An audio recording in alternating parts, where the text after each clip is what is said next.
Assalamualaikum teman-teman, perkenalkan nama saya Tia Nasanova Fazri Nugraha. Saya mahasiswi dari Universitas Bakti Kencana, jurusan Estetik Keperawatan tingkat 2 kelas A. Di sini saya akan menampilkan sebuah video mengenai tata cara pertolongan persalinan normal untuk memenuhi salah satu tugas ujian praktikum dari mata kuliah Keperawatan Maternitas 1. Selamat menyaksikan. Pertama-tama, di sini kita akan masuk ke tahap preorientasi. Pada tahap ini, kita sebagai perawat harus mengkaji diri kita sendiri, apakah kita mampu dalam melakukan tindakan kepada pasien atau tidak. Lalu kita juga perlu memeriksa riwayat kesehatan pada pasien atau kita harus memeriksa rekam medis pada pasien.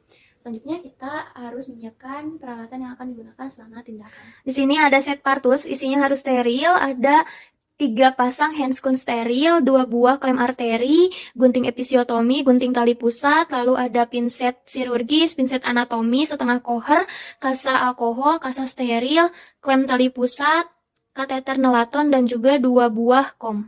Di sini ada 3 buah bengkok dan juga korentang.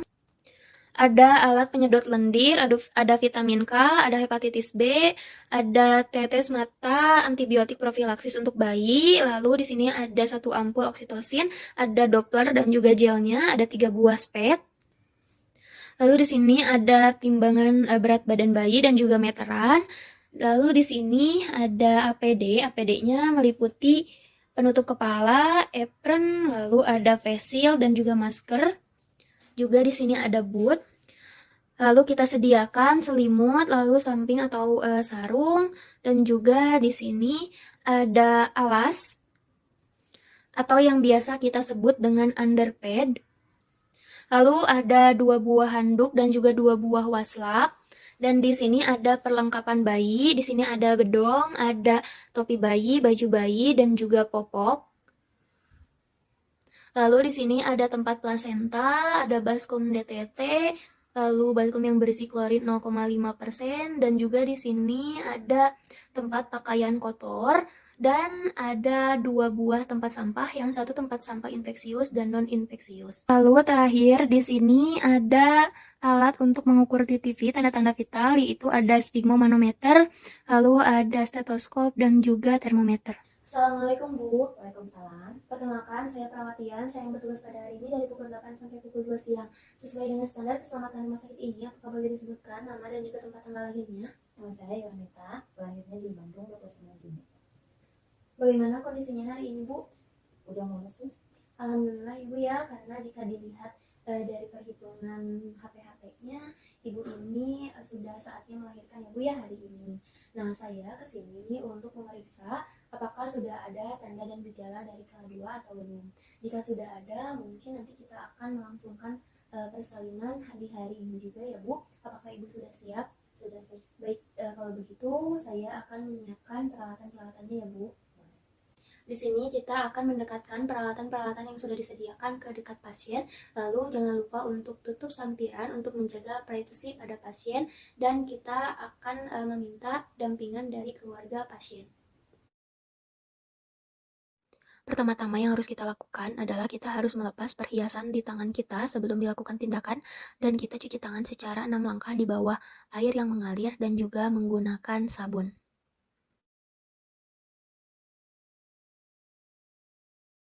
Langkah selanjutnya kita akan menggunakan apron. Jika sudah, sekarang kita akan memasang handscoon steril dengan bantuan korentang.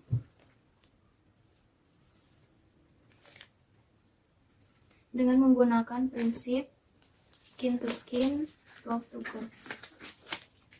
Pertama, kita akan melihat, mendengar, dan juga memeriksa tanda dan gejala KH2 yang ditandai dengan perineum menonjol, vulva membuka, lalu anusnya tertekan, dan juga dorongan mengejan.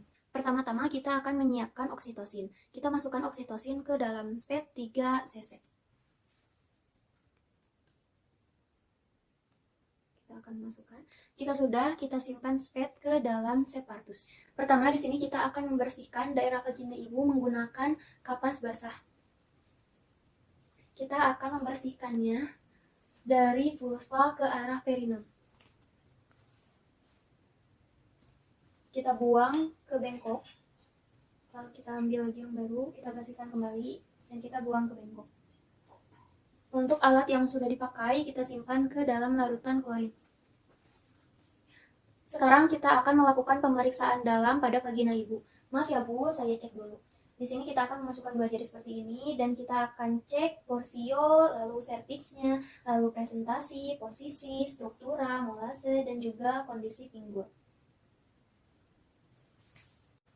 Di sini kita akan pastikan bahwa pembukaan sudah lengkap. Jika sudah, sekarang kita akan memecahkan selaput ketuban pada pasien. Kita akan mendekatkan bengkok terlebih dahulu. Di sini kita akan memecahkannya menggunakan setengah koher. Kita pecahkan. Jika sudah, kita letakkan setengah koher ke dalam larutan klorin. Jika sudah, sekarang kita akan membuka sarung tangan dan kita akan masukkan ke larutan klorin. Selanjutnya, kita akan memastikan DJJ setelah kontraksi uterus selesai. Di sini kita akan mengoleskan terlebih dahulu gelnya. Di sini kita akan memeriksa terlebih dahulu di sebelah mana bagian bumbung pada janinnya. Jika sudah ketemu, kita akan mengoleskan gel dari Doppler ini di bagian 1/3 kepala bagian punggung. Misalnya di sini kita akan mengoleskan, lalu kita akan mendengarkan menggunakan Doppler. Saya periksa dulu ya Bu.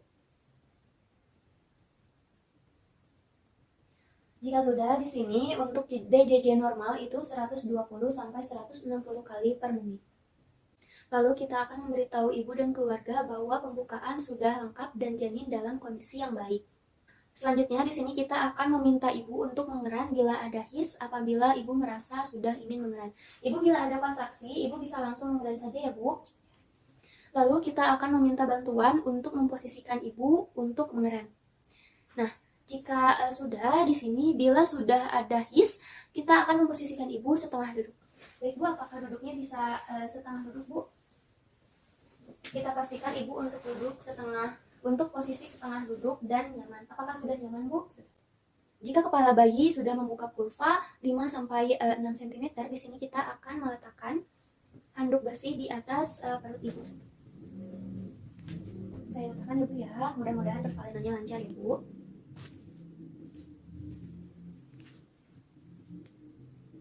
Lalu kita akan meletakkan underpad di bawah pasien.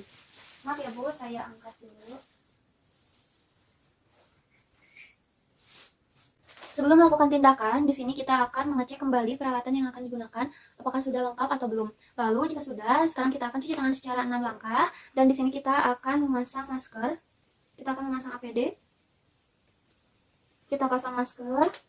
Lalu selanjutnya di sini kita akan pasang penutup kepala jika ada. Jika ada, lalu kita akan menggunakan kacamata pelindung atau di sini kita bisa menggunakan face shield. Dan jangan lupa untuk menggunakan handscoon steril, menggunakan bantuan korentang. Dan jangan lupa kita menggunakan sepatu bot. Jika APD sudah digunakan mulai dari apron, lalu kacamata pelindung, masker, penutup kepala, lalu sepatu bot, maka kita bisa mulai untuk melakukan tindakannya. Selanjutnya di sini kita akan melakukan bantuan persalinannya. Di sini yang akan kita perhatikan bahwa kita akan meletakkan tangan kanan yang dominan di daerah perineum dan juga tangan kiri yang mendominan di atas abdomen. Lalu di sini kita akan anjurkan ibu untuk mengeran dan kita akan biarkan kepala bayi keluar secara perlahan. Baik Bu, bisa mengeran ya Bu? Ya, seperti itu. Terus Bu. Ya, terus. Ya. Nah, lalu di sini kita akan melihat apakah bayi tercekik oleh lilitan tali pusat atau tidak. Jika tidak, di sini kita akan menunggu bayi atau janin untuk melakukan putaran maksiluar secara spontan. Lalu di sini kita akan menempatkan tangan kita pada sisi pipi pada janin. Ini kita akan menggerakkan kepalanya ke arah bawah dan distal untuk mengeluarkan bahu atas. Kita akan mengeluarkan bahu atas di bawah arkus pubis. Nah, jika sudah, sekarang kita akan menggerakkan kepala janin ke atas dan distal untuk mengeluarkan bahu bagian belakang.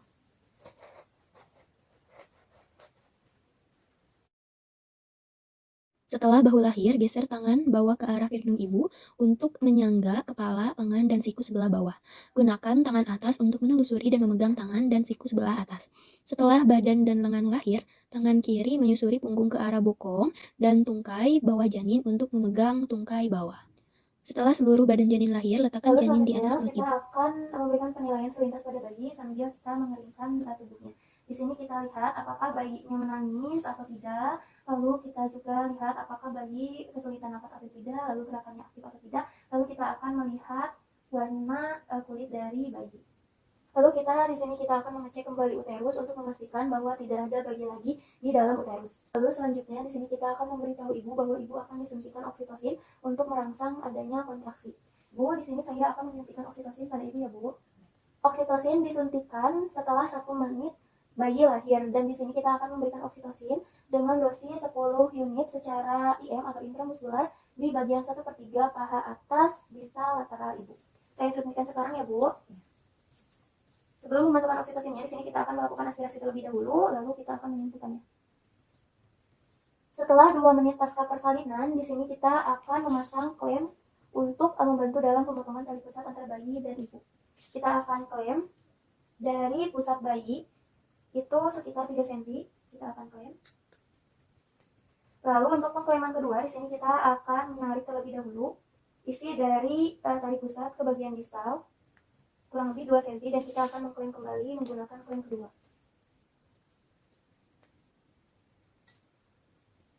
Jika sudah selesai, di sini kita akan menggunting tali pusatnya. Di sini kita dengan mengguntingnya yaitu posisi tangan kiri di sini dengan menopang tali pusatnya seperti ini, lalu kita gunting menggunakan gunting tali pusat pada antara klem pertama dan klem kedua. Jika sudah, sekarang kita akan memasang klem tali pusatnya. Kita sebut dulu, lalu kita pasang klem tali pusatnya. Selanjutnya, kita akan meletakkan bayi pada daerah dada ibu dengan skin to skin atau kulit ibu dan kulit bayi saling bersentuhan. Di sini kita akan meletakkan bayi atau mulut bayi ini dekat dengan puting ibu. Saya pindahkan ya, Bu, ya, bayinya.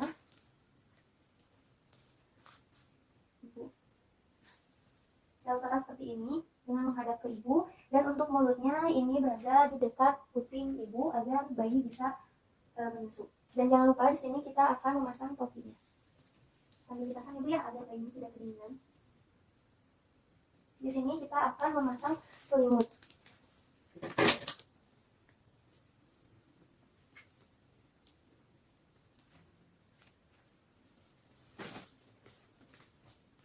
Selanjutnya kita akan memindahkan klem dengan jarak 5-10 cm dari vulva.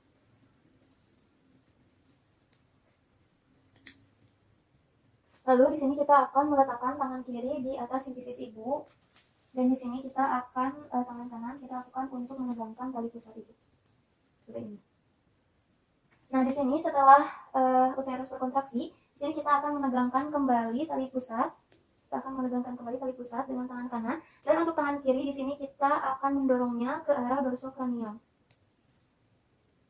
Lalu di sini jika plasenta selama 30-40 detik itu tidak keluar, maka kita akan tunggu kembali kontraksi berikutnya dan lakukan prosedurnya secara berulang. Nah, di sini kita akan tetap menegangkan plasentanya, dan juga kita akan melakukan dorongan dorsokranial sampai plasenta terlepas. Nah, jika plasenta sudah terlihat pada vulva, di sini kita akan keluarkan plasenta secara hati-hati. Nah, di sini kita akan tetap terus menarik tali pusatnya dengan tali pusat sampai plasentanya ini lahir. Nah, di sini kita lihat apakah kotiledon dan juga ketubannya atau sumber ketubannya utuh atau tidak. Nah, jika sudah, dilakukan dulu. Di sini kita akan memegang kedua plasentanya, dan kita akan menggulungnya dengan searah ini dengan menjaga agar suatu ketubannya tidak pecah. Ini dengan searah. Jika sudah, kita simpan ke tempat plasenta. Nah, selanjutnya segera setelah plasenta lahir, kita akan melakukan meses menggunakan 4 jari tangan bagian palmar.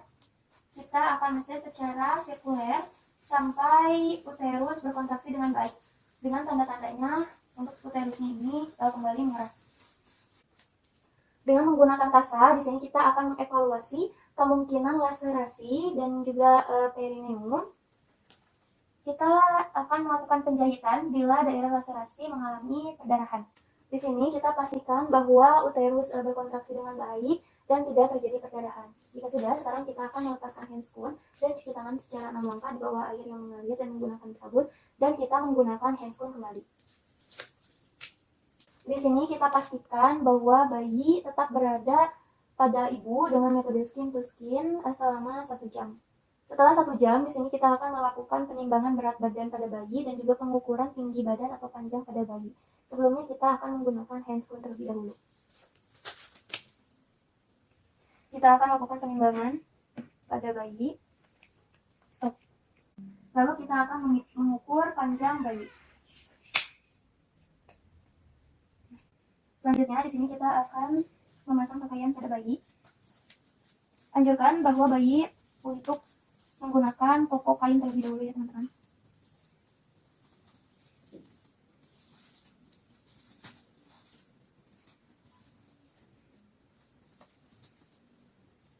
Jika sudah, kita akan memasang pakaian pada bayi.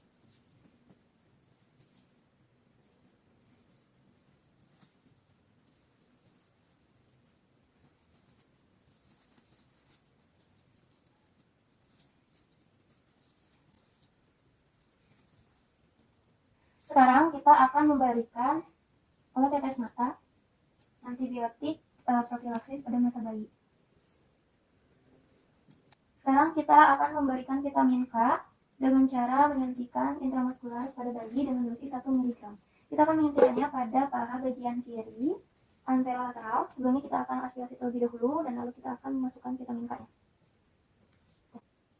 Setelah 1 jam pemberian vitamin K, sekarang kita akan memberikan imunisasi hepatitis B pada bayi. Kita akan menyuntikkannya secara intramuskular di bagian paha sebelah kanan anterolateral.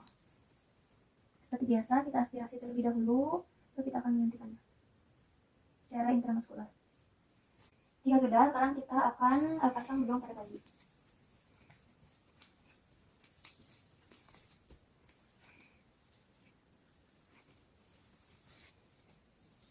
Kita akan memasangnya jangan terlalu kencang dan juga jangan terlalu longgar. Kita memasang bedong agar bayinya merasa hangat saja. Selanjutnya kita akan memberikan bayinya pada ibu. Ibu ini untuk bayinya bu. Ibunya bisa posisinya dengan nyaman saja bu, bisa duduk atau seperti apa bisa. Nah di sini kita sambil melakukan pemantauan kontraksi pada ibu. Kita pastikan bahwa tidak ada perdarahan. Lalu selanjutnya di sini kita akan mengajarkan kepada ibu dan juga keluarganya untuk melakukan meses dengan cara tadi menggunakan 4 jari bagian palmar. Kita meses secara sirkuler dan kita akan menilai adanya kontraksi. Di sini kita akan melihat jumlah estimasi banyaknya kehilangan darah pada ibu. Selanjutnya kita akan memeriksa TTV ibu mulai dari tekanan darah, suhu, lalu nadi dan juga respirasi, serta keadaan kandung kemih di 15 menit di jam pertama. Setiap 15 menit di jam pertama. Lalu kita akan melakukan di 30 menit di jam kedua.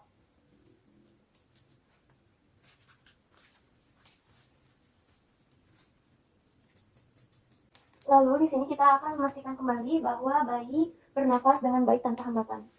Di sini kita akan membereskan peralatan-peralatan yang telah digunakan. Di sini kita akan melepaskan APD dan di sini juga sebelumnya kita akan menyimpan atau meletakkan alat-alat yang sudah digunakan. Kita letakkan ke dalam larutan klorin 0,5%. Lalu kita akan membuang sampah yang terkontaminasi ke tempat sampah yang sesuai. Di sini kita akan membersihkan ibu dengan air DTT. Kita bersihkan dari lendir dan juga darah. Selanjutnya kita akan mendekontaminasi tempat persalinan menggunakan cairan klorin. Sebelumnya di sini kita akan membereskan terlebih dahulu. Kayak angkat ya bu. Kita akan buang ke tempat sampah yang sesuai. Lalu di sini kita akan membersihkan tempat persalinan menggunakan cairan klorin. Angkat ya bu.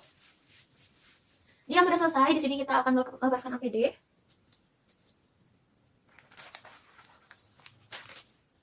Kita tempatkan ke tempat yang sesuai. Lalu kita buka handscoon dan kita masukkan ke cairan klorin 0,5% dan kita cuci tangan di bawah air yang mengalir menggunakan sabun. Jangan lupa jika sudah selesai, di sini kita akan membantu ibu untuk merapikan pakaiannya. Jika sudah selesai, sekarang kita akan melakukan evaluasi. Alhamdulillah ya bu ya, lahirnya lancar dan juga adiknya juga lahir dengan sehat ya bu. Mungkin nanti ibu akan mengalami nifas ibu ya selama beberapa hari.